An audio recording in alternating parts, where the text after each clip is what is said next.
France में मस्जिद बंद हुई तो कुछ लोगों को अचानक मजहबी आजादी याद आ गई। सवाल उठने लगे कि कुरान की आयतें पढ़ने पर भी लोग लगेगी क्या। लेकिन जरा ठहरिए, मामला कुरान पढ़ने का नहीं बल्कि उन आयतों और बातों की इस्तेमाल का है जिनके जरिए फ्रांस के समाज को बांटने, गैर मुस्लिमों से दूरी बनाने और हिंसा जिहाद को सही ठहराने के लिए खेला गया है। यानी एक तरफ फ्रांस का संविधान कहता है कि कानून सबसे ऊपर है और दूसरी तरफ कुछ मौलवी शायद अपने लिए अलग संविधान लिखने में लगे थे।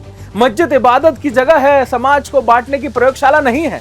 अगर बच्चों को डर दिखाकर, गैर मुस्लिमों से दूरी सिखाकर और जिहादी को जो जिहाद करते हैं उनका महिमा मंडित करके सेकुलर समाज को तोड़ने की कोशिश होगी तो सवाल तो उठेंगे ही। अब वही लोग कह रहे हैं कि हमारी किताबें पढ़ने नहीं दी जा रही।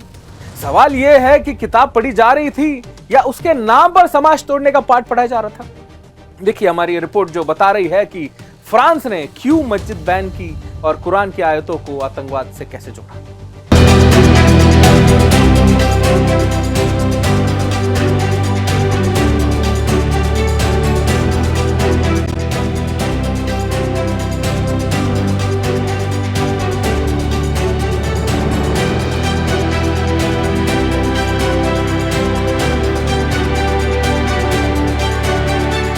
फ्रांस में कुरान की जिहादी आयतें पढ़ाए जाने पर मस्जिद बैन हुई तो मुस्लिम समुदाय भड़क गया। फ्रांस सरकार का आरोप है कि मस्जिद में कट्टरता और आतंकवाद फैलाने वाली कुरान और दूसरी किताबों की आयतें पढ़ाई जा रही थीं, जो फ्रांस के सेकुलर समाज के लिए खतरा थीं और देश के सांप्रदायिक सौहार्द को बिगाड़ रही थी। जी हाँ, फ्रांस की सरकार ने पेरिस के पास स्थित शांतेलूप मस्जिद की ऑनले-सू-बुआ को 6 महीने के लिए बंद करने का आदेश दिया है और इस मामले में मस्जिद के इमामों द्वारा कुरान की 7 आयतों और कुछ हदीसों का इस्तेमाल किए जाने को आधार बनाया गया है। फ्रांस की एक प्रशासनिक अदालत ने अगस्त 2026 में इस बैन को सही ठहराया। स्थानीय प्रशासन का दावा है कि मस्जिद के इमाम और वहां आने वाले वक्ता ऐसी तकरीरें दे रहे थे जो कट्टरपंथी विचारधारा को बढ़ावा देती हैं। मस्जिद में हिंसा और नफरत फैलाने की वजह से ऐसा हुआ। अधिकारियों के अनुसार मस्जिद के भाषणों और सोशल मीडिया पोस्ट में जिहाद को सही ठहराया गया, हिंसा और भेदभाव को उकसाया गया और बच्चों को नमाज न पढ़ने पर सजा देने की बात कही गई। मॉन्ट्रियल प्रशासनिक अदालत ने कहा कि स्थानीय प्रशासन का यह फैसला धार्मिक स्वतंत्रता या अभिव्यक्ति की आजादी का उल्लंघन नहीं करता। इससे मस्जिद जनवरी 2027 तक बंद रहेगी। यही नहीं, अदालत ने कुरान की 7 आयतों को आपत्तिजनक माना।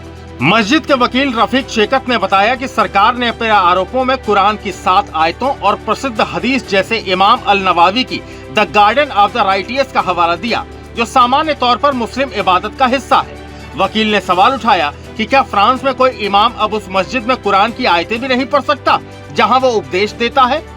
उनका कहना है कि सरकार धर्म की बुनियादी बातों और कट्टरपंथ में फर्क नहीं कर पा रही। मस्जिद की कमेटी इस फैसले के खिलाफ फ्रांस की सबसे बड़ी प्रशासनिक अदालत काउंसिल ऑफ स्टेट में अपील करने जा रही है।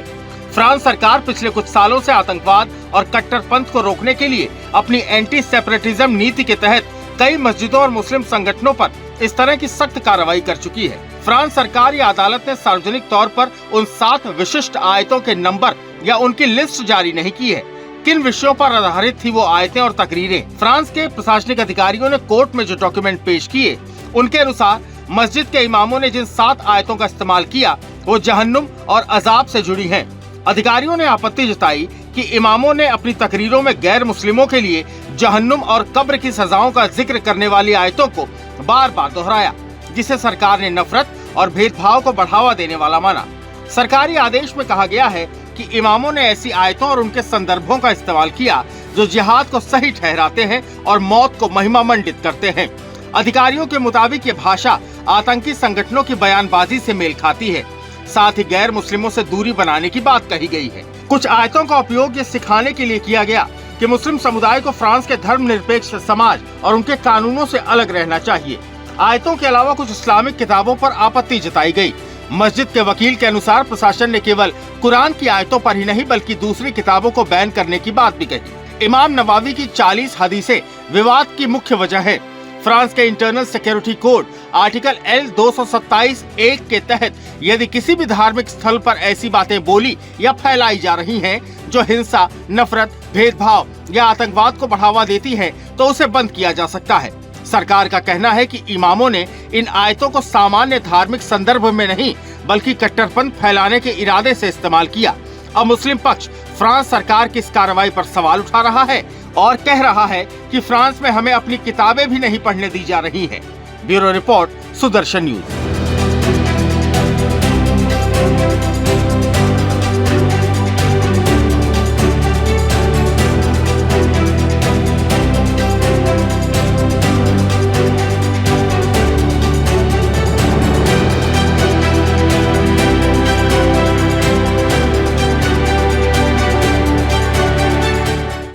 फ्रांस में तो मस्जिद बैन हो गई क्योंकि वहां आतंकवाद और समाज को तोड़ने की बातें कही जा रही थी, लेकिन भारत में वही आयतें और तकरीरें खुलेआम सिखाई और पढ़ाई जा रही थी। मगर ना तो भारत सरकार और ना ही कोर्ट ने इसके ओर ध्यान दे रहे हैं।